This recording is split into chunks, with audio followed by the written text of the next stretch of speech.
ಮಾರ್ಕನು ಬರೆದಂಥ ಸುವಾರ್ತೆ 5ನೇ ಅಧ್ಯಾಯ 34ನೆಯ ವಾಕ್ಯ. ಮಗಳೇ, ನಿನ್ನ ನಂಬಿಕೆಯೇ ನಿನ್ನನ್ನು ಸ್ವಸ್ಥ ಮಾಡಿತು, ಸಮಾಧಾನದಿಂದ ಹೋಗು, ನಿನ್ನನ್ನು ಕಾಡಿದ ರೋಗವು ಹೋಗಿ ನಿನಗೆ ಗುಣವಾಗಲಿ ಎಂದು ಹೇಳಿದನು. ಈ ವಾಕ್ಯದಲ್ಲಿ ಯೇಸು ಕ್ರಿಸ್ತನು ಒಬ್ಬ ರಕ್ತಕುಸುಮ ರೋಗಿಯನ್ನು ಪೂರ್ಣವಾಗಿ ಗುಣ ಮಾಡಿದಂಥ ಸಮಯದಲ್ಲಿ ನಡೆದಂಥ ಘಟನೆಗಳನ್ನು ವಿವರಿಸಲಾಗಿದೆ. ನೋಡುವಂಥ ಸಮಯದಲ್ಲಿ 12 ವರ್ಷಗಳಿಂದ ರಕ್ತಕುಸುಮ ರೋಗದಿಂದ ಬಳಲುತ್ತಾ ತನಗಿದ್ದಂಥ ಆಸ್ತಿಯನ್ನೆಲ್ಲ ಮಾರಿ ಅನೇಕ ವೈದ್ಯರ ಬಳಿಗೆ ಹೋಗಿ ಚಿಕಿತ್ಸೆಯನ್ನು ತೆಗೆದುಕೊಂಡರೂ ಕೂಡ ಅವಳ ರೋಗವು ಹೆಚ್ಚುತ್ತಾ ಬಂದಿತೇ ಹೊರತು ಕಡಿಮೆ ಆಗಲಿಲ್ಲ. ಇಂತಹ ಒಂದು ಪರಿಸ್ಥಿತಿಯಲ್ಲಿ ಅವಳು ಯೇಸು ಕ್ರಿಸ್ತನ ಕುರಿತಾಗಿ ಕೇಳಿ, ನಾನು ಹೋಗಿ ಆತನ ಉಡುಪನ್ನು ಮುಟ್ಟಿದರೆ ಸಾಕು, ನೆಟ್ಟಗಾಗುವೆನೆಂಬುದಾಗಿ ಆಲೋಚಿಸಿ ಹಿಂದಿನಿಂದ ಬಂದು ಆತನ ವಸ್ತ್ರದ ಗೊಂಡೆಯನ್ನು ಮುಟ್ಟಿದಳು.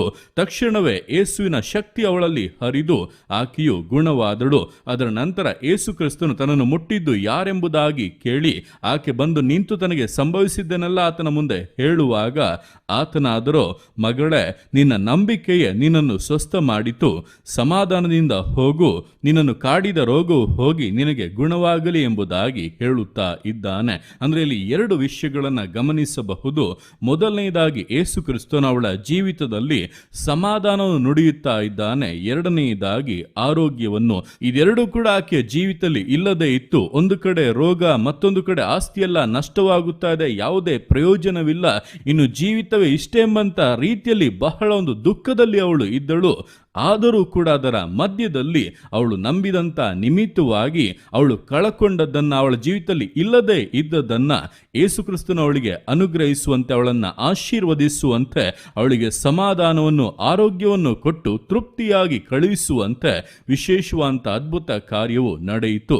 ಇದೇ ಪ್ರಕಾರವಾಗಿ ದಿವಸಗಳಲ್ಲಿ ನಿಮ್ಮ ಜೀವಿತಗಳಲ್ಲಿ ಕೂಡ ಸಮಾಧಾನ ಇಲ್ಲದೆ ಇರುವಂಥ ಪರಿಸ್ಥಿತಿ, ಅನಾರೋಗ್ಯದ ಪರಿಸ್ಥಿತಿ, ನಷ್ಟಗಳು, ಸಾಲಗಳು, ಇಕ್ಕಟ್ಟುಗಳು, ಅವಮಾನಗಳು, ನಿಂದೆಗಳು, ಇವುಗಳ ಮಧ್ಯದಲ್ಲಿ ನೀವು ಜೀವಿಸುತ್ತಾ ಇರುವುದಾದರೆ ಇವೆಲ್ಲವೂ ಒಂದು ಕಡೆ ಇರಲಿ, ಮತ್ತೊಂದು ಕಡೆ ನೀವು ದೇವರ ಮೇಲೆ ನಂಬಿಕೆಯನ್ನು ಇಟ್ಟು ಪ್ರಾರ್ಥಿಸುವುದಕ್ಕೂ ಕಾರ್ಯಗಳನ್ನು ಮಾಡುವುದಕ್ಕೂ ಮುಂದಾಗಿ ನೀವು ದೇವರ ಮೇಲೆ ಇಡುವಂಥ ನಂಬಿಕೆಯೇ ಮಿಕ್ಕ ಎಲ್ಲ ವಿಷಯಗಳನ್ನು ಕೂಡ ಬದಲಾಯಿಸುವಂಥದ್ದು, ಮಿಕ್ಕ ಎಲ್ಲ ವಿಷಯಗಳಲ್ಲಿ ಕೂಡ ಅದ್ಭುತಗಳನ್ನು ನಡೆಯುವಂತೆಯೂ ನಿಮ್ಮ ಜೀವಿತವು ಬದಲಾವಣೆಯನ್ನ ಕಾಣುವಂತೆಯೂ ಕಾರ್ಯವನ್ನ ಮಾಡುವಂಥದ್ದು. ಆದ್ದರಿಂದ ಜೀವಿತದ ಅವಸ್ಥೆ ಹೀಗಿದೆ, ನಾನು ಹೇಗೆ ಜೀವಿಸಲಿ ಎಂಬುದಾಗಿ ಕಳವಳಗೊಳ್ಳುತ್ತಾ ನಿರಾಸೆಗೆ ಅವಕಾಶವನ್ನ ಕೊಡದೆ, ಅಬ್ರಹಾಮನು ಯಾವ ರೀತಿಯಾಗಿ ನಿರೀಕ್ಷಿಸುವುದಕ್ಕೆ ಆಸ್ಪದ ಇಲ್ಲದೆ ಇದ್ದರೂ ಕೂಡ ನಿರೀಕ್ಷಿಸಿ ನಂಬಿದನು, ಹಾಗೆ ಇಲ್ಲಿ ಸ್ತ್ರೀ ಕೂಡ ಅನೇಕ ಕಷ್ಟಗಳನ್ನು ಅನುಭವಿಸಿ ಎಲ್ಲವನ್ನ ನಷ್ಟಪಡಿಸಿಕೊಂಡದ್ದಾಗಿಯೂ ಕೂಡ ಯೇಸುವಿನ ಮೇಲೆ ನಂಬಿಕೆಯನ್ನು ಇಟ್ಟು ಒಂದು ನಿರೀಕ್ಷೆಯಿಂದ ಕಾರ್ಯಗಳನ್ನು ಮಾಡಿದಳು.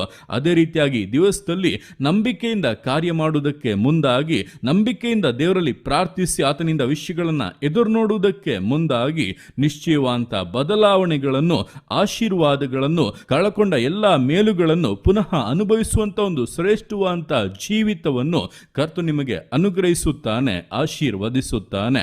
ಆದ್ದರಿಂದ ನಾವು ನಂಬುವುದಾದರೆ ದೇವರ ಮಹಿಮೆಯನ್ನ ಕಾಣಬಹುದು ಎಂಬುದಾಗಿ ಯೇಸು ಕ್ರಿಸ್ತನು ಕೊಟ್ಟಂತ ಆಲೋಚನೆಯನ್ನ ಅನುಸರಿಸುವವರಾಗಿ, ಅದರಂತೆ ನಡೆಯುವವರಾಗಿ, ಕರ್ತನ ಮಹತ್ತುಗಳನ್ನು ಅನುಭವಿಸುವಂತ ಸಮರ್ಪಣೆಯಿಂದ, ದೃಢತೆಯಿಂದ, ನಂಬಿಕೆಯಿಂದ, ವೈರಾಗ್ಯದ ವಿಶ್ವಾಸ ಜೀವಿತಗಳನ್ನು ಮುನ್ನಡೆಸೋಣ.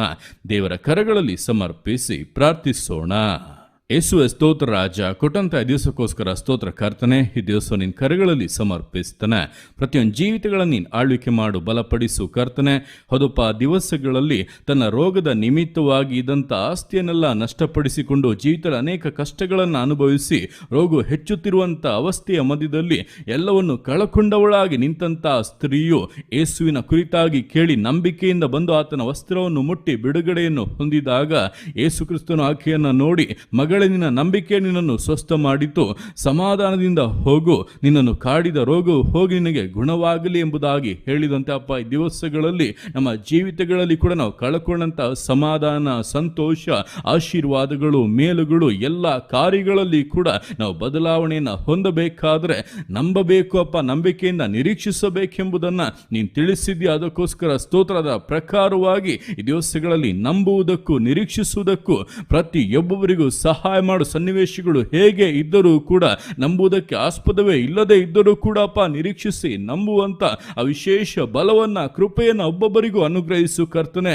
ಪ್ರಾರ್ಥಿಸುವಾಗಲೇ ಬಿಡುಗಡೆಗಳು ಸಂಭವಿಸಲಿ, ನಂಬಿಕೆಯನ್ನು ಅರಿಕೆ ಮಾಡುವಾಗಲೇ ಅದ್ಭುತ ಕಾರ್ಯಗಳು ನಡೆಯಲಿ, ತಡೆಗಳು ನೀಗಲಿ, ಎಲ್ಲ ಶಾಪಗಳು ಮಾರ್ಪಟ್ಟು ಹೋಗಲಿ, ಶಾಪದ ಫಲಗಳು ನೀಗಿ ಹೋಗಲಿ, ಎಲ್ಲ ನಷ್ಟಗಳು ನೀಗಿ ಅಪ್ಪ ಸ್ತೋತ್ರರಾಜ. ಆಶೀರ್ವಾದ ಮಳೆಯು, ವಿಶೇಷವಾದಂಥ ಮೇಲುಗಳು ಜೀವಿತಗಳಲ್ಲಿ ಸಂಭವಿಸಲಿ ಕರ್ತನೆ. ನಿನಗೆ ಸ್ತೋತ್ರವಾಗಲಿ. ಅದ್ಭುತಗಳನ್ನು ಮಾಡು, ಜೀವಿತಗಳನ್ನು ಅಪ್ಪ ವಿಶೇಷವಾಗಿ ಉದ್ಧರಿಸು ಕರ್ತನೆ. ಅಪ್ಪ ನಷ್ಟವಾದಂಥ ದಿವಸಗಳನ್ನು ಕಟ್ಟಿಕೊಡು. ಆಶೀರ್ವಾದ ಸಮೃದ್ಧಿಯಲ್ಲಿಯೂ, ಸಂತೋಷದಲ್ಲಿಯೂ, ಪರಿಪೂರ್ಣ ಆರೋಗ್ಯದಲ್ಲಿಯೂ ಅಪ್ಪ, ಗರ್ಭಫಲದ ಪರಿಪೂರ್ಣತೆಯಲ್ಲಿಯೂ ಕುಟುಂಬವು ಸಂತೋಷಿಸುವ ಹಾಗೆ ನೀನು ಕಾರ್ಯಗಳನ್ನು ಮಾಡು. ನಿನ್ನ ಅರ್ಥಗೆ ಮಾಡುವಂಥ ನಿನ್ನ ಪ್ರೀತಿಗೋಸ್ಕರ, ಕೃಪೆಗೋಸ್ಕರ ಅಪ್ಪ ನಿನಗೆ ಸ್ತೋತ್ರಗಳು. ಪ್ರತಿಯೊಂದು ಜೀವಿತಗಳನ್ನು ಅಪ್ಪ ನಿನ್ನ ಕರಗಳಲ್ಲಿ ಸಮರ್ಪಿಸ್ತಾದನೆ. ಆಶೀರ್ವದಿಸು, ಮಾನಿಸು, ಘನಪಡಿಸು.